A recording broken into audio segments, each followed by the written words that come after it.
Rules বিন grammar শেখার অনন্য প্রয়াসের সাথে আছি আমি ইংলিশ ভাই। আজকে আমরা আলোচনা করব basic identification of parts of স্পিচের পার্ট নাম্বার 4 নিয়ে। গত 3টি পার্টে আমরা বেসিক আলোচনা সহ তৃতীয় পার্টে এসে এমসিকিউ যাচাই বাছাই করেছিলাম কোশ্চেন পার্ট প্র্যাকটিস 1-এ। আজকে আমরা কোশ্চেন প্র্যাকটিস পার্ট 2 নিয়ে আলোচনা করব। গতদিন আমরা 20টি প্রশ্নের সমাধান করেছিলাম গত ক্লাসে। আজকের ক্লাসে আমরা কোশ্চেন প্র্যাকটিস পার্ট 2 নিয়ে আলোচনা করব, যেখানে 10টি প্রশ্ন আমরা সমন্বয় ঘটিয়েছি বিভিন্ন ধরনের চাকরির পরীক্ষায় আসা প্রশ্ন নিয়ে। ওকে, তাহলে চলুন আমরা প্রশ্ন সমাধান শুরু করে দিই। প্রথম প্রশ্ন কি আছে দেখেন তো, একটু সবাই খেয়াল করেন।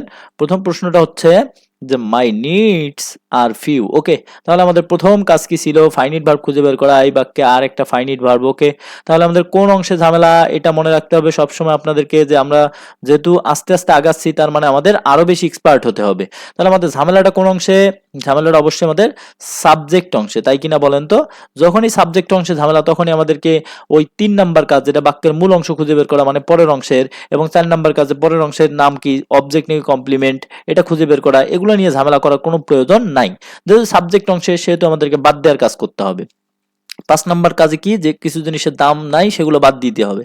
এরকম কি আছে? এরকম এখানে কোনো প্রিপোজিশন নাই, কোনো ডিটারমিনার নাই, কোনো কনজাংশন নাই, কোনো ইন্টারজেকশন নাই, তার মানে এই সামনের যে একটা ফাঁকা জায়গা আছে এইটা বাদ দিতে হবে। ওকে, তাহলে আমরা এখন আমাদেরকে চাইছে কোন ওয়ার্ড বলেন তো? এখানে নিডস ওয়ার্ডটা কি? তাহলে কয়টা ওয়ার্ড আছে 2 গোল চিহ্নের মাঝখানে? ক্লিয়ারলি বলেন, খুব দ্রুত বলেন। এখানে 2 গোল চিহ্নের মাঝখানে কয়টা ওয়ার্ড আছে? এই যে একটা গোল চিহ্ন এবং এই যে একটা গোল চিহ্ন। কয়টা ওয়ার্ড আছে 2 গোল চিহ্নের মাঝখানে? 2টা। নিডস একটা এবং মাই একটা। আমাদেরকে চাইছে কোন ওয়ার্ড বলেন তো? নিডস। তাহলে শেষেরটা সবসময় কি হবে? নাউন। যদি একটা থাকতো তাহলে নাউন, 2টা থাকলে শেষেরটা নাউন, তার আগেরটা কি হয়? অ্যাডজেক্টিভ। তাহলে এখানে মাই ওয়ার্ডটা অ্যাডজেক্টিভ। আমরা কিন্তু চাইছে একটা, আমরা বের করে ফেলছি কয়টা? 2টা। ফ্যান্টাস্টিক। এখন তাহলে আমরা নিডস ওয়ার্ডটাকে এইখানে কি অ্যান্সার হিসেবে নিব? নাউন হিসেবে অ্যান্সার নিব। ওকে, তাহলে আমরা নিড শব্দটাকে এখানে কি হিসেবে নিলাম? নাউন হিসেবে নিলাম। তাহলে দ্বিতীয় নাম্বার প্রশ্নের অ্যান্সারে চলে যাই আমরা। হ্যাঁ, দ্বিতীয় নাম্বার কি বলেন তো? দ্বিতীয় নাম্বার হচ্ছে কেম, এখানে একটা ভার্ব, ফাইনিট ভার্ব। ওকে, তাহলে কেম যদি ফাইনিট ভার্ব হয় তাহলে সাবজেক্ট কোথায় বলেন তো? তার সামনে সাবজেক্ট। আমাদের ঝামেলা কোন অংশে? পরের অংশে। ওকে, তাহলে পরের অংশের মূল অংশ কোন পর্যন্ত? পাতিমাস্তান দিয়ে বুঝতে হবে। আমাদের এখানে কোনো পাতিমাস্তান নাই, তার মানে ফুল স্টপ পর্যন্ত আমাদের মূল অংশ। তাহলে যে অংশটার নিচে আন্ডারলাইন করা, এই অংশটা দেখেন তো আসলে এটা আমাদের মূল অংশ যেহেতু, তাহলে এটা আমাদেরকে এক্সটেনশন চেক করতে হবে। এক্সটেনশন দুইভাবে চেক করা যায়। একটা হচ্ছে প্রিপোজিশন যুক্ত অংশ, যেটা আমাদের কাছে নাই, তার মানে আরেকবার এক্সটেনশন চেক করতে হবে, সেটা হচ্ছে এমপিটি দিয়ে। এমপিটি মানে ম্যানার প্লেস টাইম। তাহলে দেখেন লেট ওয়ার্ডটা কোনো ধরনের ম্যানার, কোনো ধরনের প্লেস, কোনো ধরনের টাইম বুঝাচ্ছে কিনা? অবশ্যই লেট কিন্তু একটা সময় বুঝাচ্ছে, দেরিতে। তার মানে বোঝা গেল যে এটা হচ্ছে এক্সটেনশন। লেট ওয়ার্ডটা কি বলেন? লেট ওয়ার্ডটা এখানে কি বুঝাচ্ছে? এক্সটেনশন বুঝাচ্ছে। তাহলে এক্সটেনশন যে বুঝাচ্ছে, এক্সটেনশনের অপর নাম কি বলেন তো? অ্যাডভার্বিয়াল। কি বলেন তো? অ্যাডভার্বিয়াল। কি বলেন তো? অ্যাডভার্বিয়াল। তার মানে এই লেট ওয়ার্ডটা কি হতে পারবে? এখন অ্যাডভার্বিয়াল কোনো কিছু হতে পারবে। যেহেতু এখানে একটা ওয়ার্ড আছে সেহেতু আমরা এটাকে কি বলতে পারবো? অ্যাডভার্ব। কি বলতে পারবো বলেন? অ্যাডভার্ব। ওকে, তাহলে আমরা এই লেট ওয়ার্ডটা টাইম হওয়ার কারণে, ম্যানার প্লেস টাইমের ভিতরে টাইম হওয়ার কারণে এটাকে আমরা কি হিসেবে গ্রহণ করলাম বলেন তো? এক্সটেনশন হিসেবে গ্রহণ করলাম, এবং এক্সটেনশন হওয়ার কারণে সেটা অ্যাডভার্বিয়াল হয়, এবং অ্যাডভার্বিয়াল হওয়ার কারণে এটাকে আমরা কি বলতে পারলাম? অ্যাডভার্ব। ওকে, পরের অংশটা খুব দ্রুত করতে হবে আমাদেরকে। পরের বাক্যে গিয়ে আমরা দেখলাম উইল সিং একটা ফাইনিট ভার্ব অংশ। ওকে, উইল সিং কি বলেন তো? ফাইনিট ভার্ব অংশ। তারপর আমাদের দেখেন ঝামেলা কোন অংশে দিয়ে রাখছে বলেন তো? সাবজেক্ট অংশে। তার মানে আমাদের বেশি কোনো কাজকর্ম নাই। আমরা ওই কি বলে ফাইনিট ভার্ব, সরি, এই কি বল, ফাইনিট ভার্বের পরে যে অংশ, এগুলো বের করার কোনো ঝামেলা আমাদের কাছে নাই। সাবজেক্ট অংশে কাজ, তার মানে বাদ দেওয়ার কাজ করতে হবে। বাদ দেওয়ার মতো আসলে এখানে কিছু পাওয়া যাচ্ছে না, শুধুমাত্র এই সামনের ফাঁকা অংশ ছাড়া। কারণ আমরা বাদ দিতে পারবো ডিটারমিনার, প্রিপোজিশন, কনজাংশন, ইন্টারজেকশন এবং সামনের ফাঁকা জায়গা। তো সামনের ফাঁকা জায়গায় আমরা বাদ দিছি। এখানে কয়টা ওয়ার্ড মাঝখানে বলেন তো? 2টা ওয়ার্ড আছে। কয়টা ওয়ার্ড? 2টা। 2টা থাকলে শেষেরটা কি হয়? নাউন, তার আগেরটা কি হয়? অ্যাডজেক্টিভ। আমরা এতটুকু আপনাকে বলে রাখি যে আপনি 2টা ওয়ার্ড দেখলে যে কোনো ধরনের প্রশ্ন সমাধান করতে পারবেন। তবে 3টা বা 4টার ক্ষেত্রে আপনাকে একটু মনে রাখতে হবে যে আপনি আরো অ্যাডভান্স লেভেলে আপনাকে যেতে হবে। তো ধারাবাহিকভাবে আপনি আমাদের সাথে নাউন, তারপর প্রোনাউন, তারপর ভার্ব, অ্যাডভার্ব, কনজাংশন, প্রিপোজিশন, এগুলো সম্পর্কে ধারাবাহিকভাবে আপনি আস্তে আস্তে কোর্সটি করেন। দেখবেন যে আপনি নিজেকে অন্য লেভেলে নিয়ে গেছেন, এবং যে কোনো ধরনের বাক্য আপনার সামনে আসলে আপনি তার কি করতে পারবেন? সমাধান করতে পারবেন। তো দেখেন আফটার কিন্তু এখানে কি হয়ে গেছে বলেন তো? এবার ব্যবহারগত দিক থেকে আফটারটা অ্যাডজেক্টিভ হয়ে গেছে। আমরা কিন্তু এই অ্যাডজেক্টিভ অ্যান্সার নিয়ে নিলাম, ঠিক কিনা বলেন? ওকে, তাহলে এবার আসেন আমরা 4 নাম্বার প্রশ্নে অ্যান্সার করি। ওকে, 4 নাম্বার প্রশ্নে অ্যান্সার করতে গিয়ে দেখলাম ইজ একটা ফাইনিট ভার্ব। ওকে, বলেন তো ইজ কি ভার্ব বলেন তো? ইজ একটা ফাইনিট ভার্ব। এবারে কারো কোনো কনফিউশন যদি থাকে তাহলে আপনারা ফাইনিট এবং নন ফাইনিট ভার্বের ক্লাস আমাদের চ্যানেলে দেওয়া আছে, সেটা দেখে আসবেন। হ্যাঁ, তারপর আসেন তাহলে আমরা কি করব, এবারে ফাইনিট ভার্ব বের করে ফেলছি, তাহলে সমস্যা তো সাবজেক্ট অংশে না। সাবজেক্ট অংশে সমস্যা না, সমস্যাটা কোন অংশে? এই যে পরের অংশটা আছে এটাতে সমস্যা। তাহলে আমাদেরকে পরের অংশের প্রথম কাজ কি? মূল অংশ খুঁজে বের করা। যেহেতু এখানে অফ একটা প্রিপোজিশন, তার মানে বোঝা গেল এই অফ থেকে শুরু করে নিয়ে এই পাশে এটা হচ্ছে বাক্যের অতিরিক্ত অংশ, মানে সরাসরি এটা এক্সটেনশন অংশ। তাহলে কোন অংশটা হলো আমাদের মূল অংশ? মূল অংশ হচ্ছে এই যে সন, যেই সন ছিল আমাদের এখানে, এই যে সন অংশ, এই সন থেকে এটা হচ্ছে বাক্যের মূল অংশ, তাই কিনা বলেন তো? মূল অংশ।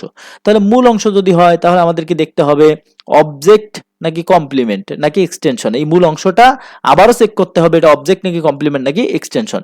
তো সেই চেকের ক্ষেত্রে আমাদেরকে কি করতে হয় বলেন তো? আপনারা সবাই জানেন যে আমরা এখানে এক্সটেনশন চেক করব ম্যানার প্লেস টাইম দিয়ে। দ্য অনলি সন, বলেন তো এখানে কোনো ম্যানার আছে, কোনো প্লেস আছে, কোনো টাইম আছে? না। ম্যানার বলতে এলওয়াই যুক্ত অ্যাডভার্ব শব্দ নাই। তার মানে বোঝা গেল এখানে দেখেন তো কোনো ধরনের ইয়া আছে কিনা, আমাদের প্লেস আছে কিনা, স্থান বুঝাচ্ছে কিনা? না। এখানে কোনো টাইম বুঝাচ্ছে? না। তার মানে বোঝা যাচ্ছে এখানে অবজেক্ট অথবা কমপ্লিমেন্ট আছে। দেখেন আমরা স্বভাবতই বলেছিলাম আয়না থেরাপি দিয়ে আমরা কি করতে পারবো, অবজেক্ট অথবা কমপ্লিমেন্ট বুঝতে পারবো। হিকে যদি আমরা দাঁড় করাই, তারপর দেখেন অনলি সনকে দেখা যায় কিনা আয়নার অপর দিকে। অনেকে বুঝতে পারবেন যে দেখা যায়, অনেকে বুঝতে পারবেন না দেখা যায় না। যারা বুঝতে পারবেন না তাদেরকে আমি কি বলেছিলাম, 12টা ভার্বের কথা বলেছিলাম, যে ভার্বগুলো লিঙ্কিং ভার্ব হয়। বি ভার্ব, অ্যামিজার ওয়াজ যদি মূল ভার্বের কাজ করে, দেখেন অলরেডি কিন্তু আমাদের এই বাক্যে ইজ একটা মূল ভার্ব হিসেবে আসছে। তার মানে এটা হচ্ছে লিঙ্কিং ভার্ব। এটা কি ভার্ব বলেন? Linking verb. লিঙ্কিং ভার্বের পরে কি বসে বলেন তো? লিঙ্কিং ভার্বের পরে সব সময়ের জন্য কমপ্লিমেন্ট বসে। তাহলে এই যে দা অনলি সন অংশটার নাম হচ্ছে কমপ্লিমেন্ট। ওকে, কি নাম বলেন? কমপ্লিমেন্ট। আর কমপ্লিমেন্ট অংশটা শুরু হয় 3 ভাবে। কয় ভাবে? ডিটারমিনার দ্বারা শুরু হবে, ডিটারমিনার ছাড়া শুরু হবে, এবং বড় হাতের অক্ষর যেটাকে ক্যাপিটাল লেটার বলা হয় সেটা দ্বারা শুরু হবে। যদি ডিটারমিনার দ্বারা শুরু হয় তাহলে আমাদের আগের যে সিস্টেম আছে সাবজেক্ট বা অবজেক্ট বা এক্সটেনশন অংশে, যেরকম ভাবে আমরা দুইটা গোল চিহ্নের মাঝখানে একটা দেখলে নাউন পাইতাম, এখানেও নাউন হবে। দুইটা দেখলে শেষেরটা নাউন হবে, তার আগেরটা অ্যাডজেক্টিভ হবে। এবং যদি আমরা ডিটারমিনার ছাড়া অংশ পাই তাহলে সেখানে কি হবে? একটা ওয়ার্ড থাকলে অ্যাডজেক্টিভ হবে, দুইটা ওয়ার্ড থাকলে কি হবে? শেষেরটা অ্যাডজেক্টিভ হবে, তার আগেরটা অ্যাডভার্ব হবে। আর যদি আমরা কমপ্লিমেন্ট অংশে বড় হাতের অক্ষর দিয়ে একটা ওয়ার্ড পাই তাহলে সেটা কি হয়ে যাবে? সরাসরি নাউন হয়ে যাবে। ওকে, তাহলে এই ছিল কমপ্লিমেন্ট অংশের ঝামেলা। তাহলে আমরা এখানে দুইটা ওয়ার্ড পেয়ে গেছি। যেহেতু দুইটা ওয়ার্ড বলতে আমরা বাদ দেওয়ার কাজ করব, সেখানে ডিটারমিনার অলরেডি পেয়ে গেছি। কমপ্লিমেন্ট অংশতে কি দ্বারা শুরু হয়ে গেছে? ডিটারমিনার দ্বারা শুরু হয়ে গেছে। তার মানে এই ডিটারমিনার, এই গোল চিহ্ন এবং এই গোল চিহ্ন, দুই গোল চিহ্নের মাঝখানে আমরা কয়টা ওয়ার্ড পাইছি বলেন? দুইটা। এই সন একটা এবং অনলি আর একটা। আমাদের কাছে চাইছিল হলো সন নাকি, সরি অনলি চাইছিল। তার মানে বোঝা গেল যে শেষেরটা হবে নাউন, মানে সন একটা নাউন এবং অনলিটা কি? অ্যাডজেক্টিভ। তাহলে এই বাক্যে আমাদের অনলি কিন্তু অ্যাডজেক্টিভ হয়ে গেল। ওকে, আমরা আশা করি বুঝতে পারছি। তাহলে আমরা এটাকে অ্যান্সার করে নিই অ্যাডজেক্টিভ। একটু বেশি কথা বলে ফেললাম, তবে আপনাদের বোঝার স্বার্থেই। ওকে, দ্য ম্যান ইজ অনেস্ট। দেখেন এখন আমাদের এখানে আন্ডারলাইন করা আছে দা এর নিচে। ও সরাসরি দা, দা তো আমাদের কাছে ডিটারমিনার, তাই কিনা বলেন তো? দা তো অল টাইম কি বলি আমরা? ডিটারমিনার। আর মনে রাখবেন ইংরেজি গ্রামারে যত ডিটারমিনার আছে সবগুলো পার্টস অফ স্পিচের ক্ষেত্রে কি হয়ে যায়? অ্যাডজেক্টিভ হয়ে যায়। ওকে, তাহলে আমরা সরাসরি এই দাটাকে আর কোনো ধরনের ব্যাখ্যা বিশ্লেষণ ছাড়াই বলে দিলাম কি? অ্যাডজেক্টিভ। কি বলে দিলাম বলেন? অ্যাডজেক্টিভ বলে দিলাম। তাহলে আমরা 5 নম্বরের অ্যান্সারটা কি নিব? অ্যাডজেক্টিভ নিয়ে নিই। হ্যাঁ, 5 নম্বরের অ্যান্সার আমরা অ্যাডজেক্টিভ নিয়ে নিলাম। ওকে, দেন আমরা কয় নম্বরে যাব বলেন তো?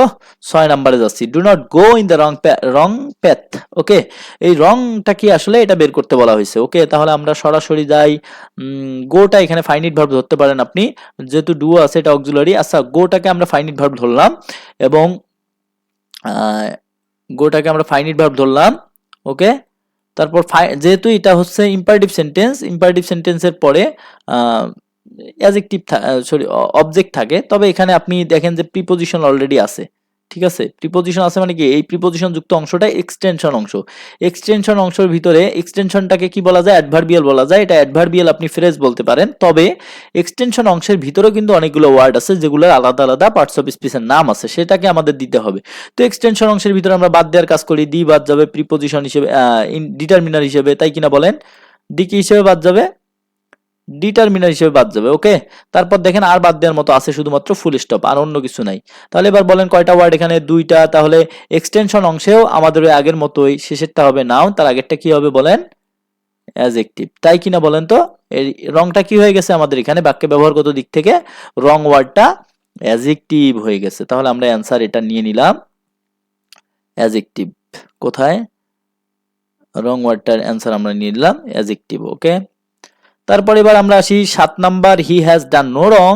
ওকে, এই বাক্যটাতে আমরা যদি যাই তাহলে দেখবো যে হ্যাজ ডান, এটা হচ্ছে টোটালি একটা ফাইনিট ভার্ব। ওকে, তারপরে ফাইনিট ভার্ব আমরা পেয়ে গেছি। এবার আমাদের কাজ হচ্ছে সাবজেক্ট। তাহলে সাবজেক্ট এই সামনে, সাবজেক্ট অংশে কোনো ঝামেলা নাই, ঝামেলা হচ্ছে পরের অংশে। তার মানে এটার মূল অংশ কোন পর্যন্ত খুঁজে বের করতে হবে। মূল অংশ যেহেতু প্রিপোজিশন নাই, তার মানে ফুল স্টপ পর্যন্ত মূল অংশ। ওকে, তারপরে দেখেন এটা অবজেক্ট নাকি কমপ্লিমেন্ট। হিকে দাঁড় করাইলে কিন্তু আমরা কোনো ধরনের নো রং দেখতে পাই না আয়নার অপর দিকে, তার মানে বোঝা যাচ্ছে এটা হচ্ছে অবজেক্ট অংশ। আর অবজেক্ট অংশ বোঝার ক্ষেত্রে আরো একটা কথা বলছিলাম, আপনি যদি আয়না দিয়ে মিলাইতে না পারেন তাহলে আপনি কি করবেন, এই ভার্বটার জায়গায় লিঙ্কিং ভার্ব আছে কিনা খুঁজে বের করবেন। আপনাকে 12টা ভার্ব সম্পর্কে আমি একটা ধারণা দিয়েছিলাম, সে 12টা ভার্বের মধ্যে কিন্তু এই হ্যাজ ডান কোনোটাই নাই। তার মানে বোঝা যাচ্ছে যে এটা হচ্ছে অবজেক্ট অংশ, তাই কিনা? এটা ম্যানার প্লেস টাইমের মধ্যে কোনো কিছু আছে নাই, তার মানে অবজেক্ট অংশে দুইটা আছে। কয়টা আছে বলেন? কয়টা জিনিস আছে বলেন? দুইটা জিনিস আছে। তার মানে এই রংটা এখানে কি হয়ে গেছে বলেন তো? কি হয়ে গেছে বলেন তো? দুইটা আছে, শেষেরটা কি হয়? নাউন, তার আগেরটা কি হয়? অ্যাডজেক্টিভ। তার মানে বোঝা গেল এই রংটা এখানে নাউন হয়ে গেছে। ওকে, আশা করি বুঝতে পারছেন। তারপর আমরা এটাকে অ্যান্সার হিসেবে নাউন নিয়ে নিলাম। কোথায় রং? রংটাকে আমরা নাউন হিসেবে অ্যান্সার করলাম। ওকে, তাহলে আমরা নাউন হিসেবে নিয়ে নিলাম। এবং পরের বাক্যে যদি আমরা অ্যান্সারে যাই তাহলে দেখেন that up train is late. Okay, তাহলে ইজ একটা কি ফাইনিট ভার্ব? কারো কোনো কনফিউশন আছে বলেন তো? ইজ একটা, কোথায়? ইজ একটা ফাইনিট ভার্ব। কারো কোনো কনফিউশন আছে? No confusion in year. So আমরা এবারে বলবো কোন অংশে ঝামেলা বলেন তো? আমাদের সামনে যে সাবজেক্ট অংশ, এই অংশে ঝামেলা। তাহলে আমাদের আর বেশি কোনো কাজ কারবার নাই, এবার কাজ হচ্ছে শুধু বাদ দেওয়ার কাজ। বাদ দেওয়া যায় এরকম জিনিস আছে 5টা: ডিটারমিনার, প্রিপোজিশন, কনজাংশন, ইন্টারজেকশন, সামনের ফাঁকা জায়গা। তো ডিটারমিনার আমরা বাদ দিয়ে দিলাম, সামনের ফাঁকা জায়গাও বাদ দিয়ে দিলাম, আর তো বাদ দেওয়ার মতো কিছু নেই। তবে এখানে একটা কনফিউশনের জায়গা আছে, আপনারা বলতে পারেন যে আপ তো একটা প্রিপোজিশন, তাহলে আমি আপকে প্রিপোজিশন কেন বলবো না, তাই না? মনে রাখবেন প্রিপোজিশনের পর আর্টিকেল বসতে পারে, কিন্তু আর্টিকেলের পর কখনো প্রিপোজিশন একসাথে বসতে পারবে না। এই কারণে এই আর্টিকেলের পরে বা ডিটারমিনারের পরে যেহেতু প্রিপোজিশন আসছে, তার মানে এটার নাম প্রিপোজিশন না, এটা অন্য কোনো একটা নাম নিয়ে আসছে, সেটাই আমাদেরকে বের করতে হবে। তো এখানে এবার দেখেন দুই গোল চিহ্নের মাঝখানে কয়টা ওয়ার্ড এসে গেছে একবার খেয়াল করেন। এই ইজ একটা গোল চিহ্ন এবং এই যে দা একটা গোল চিহ্ন। কয়টা ওয়ার্ড? দুইটা। শেষেরটা কি হবে? নাউন, তার আগেরটা কি হবে বলেন? অ্যাডজেক্টিভ। তাহলে আপ এখানে কি হিসেবে আসছে? প্রিপোজিশন হিসেবে আসে নাই, এখানে কি হিসেবে আসছে? এখানে আসছে অ্যাডজেক্টিভ হিসেবে। ওকে, আশা করি আমরা বুঝতে পারছি। ওকে, তাহলে এবার আসেন আমরা পরেরটায় যাব, খুব দ্রুত গতিতে করে ফেলবো। এবার 9 নাম্বার অ্যান্সার করে ফেলবো। 9 নাম্বার হচ্ছে life is a walking shadow. Okay, তাহলে এবার ধরেন ইজ একটা ফাইনিট ভার্ব, আমরা এটাকে বের করে ফেলছি। ইজ একটা ফাইনিট ভার্ব, তাই কি না? ইজ একটা ফাইনিট ভার্ব। ওকে, তারপরে হচ্ছে সাবজেক্ট এটা। তারপর ধরেন এ ওয়াকিং শ্যাডো, এখানে আমাদেরকে বের করতে বলা হয়েছে। তাহলে এটা হচ্ছে মূল অংশের ভিতরে কিনা সেটা খুঁজে বের করতে হবে। মূল অংশের ভিতরে কিনা দেখেন তো, এই পর্যন্ত ফুল স্টপ পর্যন্ত আমাদের মূল অংশ, কারণ এখানে কোনো কি নাই, পাতিমাস্তান বা প্রিপোজিশন নাই। তো আমাদেরকে এবার চিন্তা করতে হবে লাইফকে যদি আমরা দাঁড় করাই তাহলে এ ওয়াকিং শ্যাডো দেখা যাচ্ছে কিনা। হ্যাঁ, অনেকেই বুঝতে পারবেন, আবার অনেকে বুঝতে পারবেন না। যারা বুঝতে পারবেন না যে দেখা যাচ্ছে কিনা, তারা কি করবেন, এখানে কোনো ওই 12টা ভার্ব মানে লিঙ্কিং ভার্বের কোনো কিছু আছে কিনা সেটা খুঁজে বের করবেন। দেখেন ইজ কিন্তু বি ভার্ব কিন্তু এখানে মূল ভার্ব হিসেবে আসছে, তার মানে বোঝা গেল এখানে লিঙ্কিং ভার্ব আছে। সো এই অংশটার নাম হচ্ছে কমপ্লিমেন্ট অংশ। এই অংশটার মূল নাম কি? কমপ্লিমেন্ট অংশ। কমপ্লিমেন্ট অংশ কয় ভাবে শুরু হয় বলেন তো? 3 ভাবে শুরু হয়, ডিটারমিনার দ্বারা, ডিটারমিনার ছাড়া এবং বড় হাতের অক্ষর দ্বারা। আমরা জানি ডিটারমিনার দ্বারা শুরু হলে আগের মতোই অ্যান্সার করতে হবে। তাহলে ডিটারমিনার দ্বারা শুরু আছে না ডিটারমিনার ছাড়া শুরু আছে? আমরা সবাই দেখতেছি এখানে ডিটারমিনার দ্বারা শুরু আছে। তার মানে বোঝা গেল ডিটারমিনার দ্বারা যদি শুরু থাকে তাহলে এই গোল চিহ্ন এবং এই গোল চিহ্ন মাঝখানে কয়টা ওয়ার্ড বলেন তো? দুইটা। তার মানে পরেরটা হবে নাউন, আগেরটা হবে অ্যাজেক্টিভ। তাহলে এখানে ওয়াকিংটা কি হয়ে গেছে? অ্যাজেক্টিভ হয়ে গেছে। ওকে, তাহলে আমরা অ্যাজেক্টিভ অ্যান্সার করলাম। হ্যাঁ, অ্যাজেক্টিভ অ্যান্সারটা নিয়ে নিলাম। এবং পরে লাস্ট একটা ফাইনাল কোয়েশ্চেন আমাদের কাছে আছে, এটা আমরা আলোচনা করে আজকের মতো বিদায় নিব। ধরেন লস্ট এখানে হচ্ছে ফাইনিট ভার্ব। ওকে, লস্ট কি? Finite verb. তাহলে পরে বলেন কি হবে? লস্ট যদি ফাইনিট ভার্ব হয় তাহলে আমাদের এখন কাজ কি? দ্বিতীয় নাম্বার কাজ কি বলেন তো? দ্বিতীয় নাম্বার কাজ হচ্ছে কোন অংশে ঝামেলা? এইটা হচ্ছে সাবজেক্ট অংশ, পরের অংশটাই ঝামেলা। তাহলে পরের অংশটা নিয়ে কাজকর্ম করি আমরা। আমাদের কাজ হচ্ছে মূল অংশ খুঁজে বের করা। মূল অংশ খুঁজে বের করলাম, ইন পর্যন্ত হচ্ছে মূল অংশ, তাই না? আমাদের কাছে চাইছি কিন্তু অল। দেখেন এখন তাহলে মূল অংশ খুঁজে বের করছি। এখন মূল অংশ কোনটুকু? মূল অংশ হচ্ছে এই যে ইনের আগ পর্যন্ত এইটুকু, এইটুকুর নাম এবার আমাদেরকে দিতে হবে, তাই না? দেখেন তো, হি কে যদি আমরা দাঁড় করাই, হিজ অল কি দেখা যাবে?